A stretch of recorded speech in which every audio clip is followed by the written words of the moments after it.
Сегодня состоялся первый рейс. Это вообще первый в истории у нас рейс с Новосибирска? Да, этот рейс первой в истории республики, наш этого аэропорта, аэропорт Грозно-Северный 70-го года работает. Поэтому это исторический момент для республики, для населения, потому что он настолько экономичен, настолько выгоден для людей. У нас здесь очень много служащих, много работающих на той стороне. Это центр Сибири, оттуда разлет на Алтай или где-то. Пока аэропорт, и слышим только горячие, признательные отзывы по открытию этого рейса. Сегодня Seven Airlines выполняет первый рейс по маршруту Новосибирск-Грозный, Новосибирск.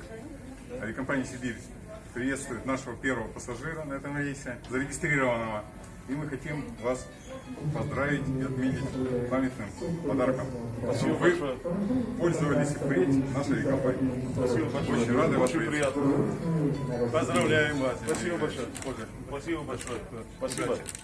Очень важный рейс, нужный.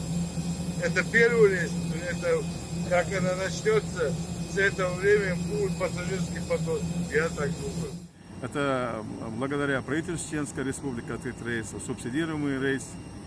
Договаривалось все руководство по этому рейсу, потому что такую брендовую компанию завести, она сибирская, на той стороне, юг загнать, это тоже показатель. Вот какие рейсы ожидаются после пандемии? В ближайшее время, я как говорил, откроется рейс дополнительный Red Wing, Домодедовский рейс. Они 25 уже мы подписали все свои соглашения. И с 25 июля будет первый рейс уже у нас. Это все делалось для того, чтобы, который сегодня летает компания, цены делали, чтобы у нас уровень цен билетов был на одном уровне с ближайшим регионом. А вот за границу у нас когда будут открываться? Мы сегодня у нас практически уже есть все соглашения подписанные с компаниями, называть пока их не будем, на Джидду, на Дубай, на Турцию, Стамбул, после открытия границ.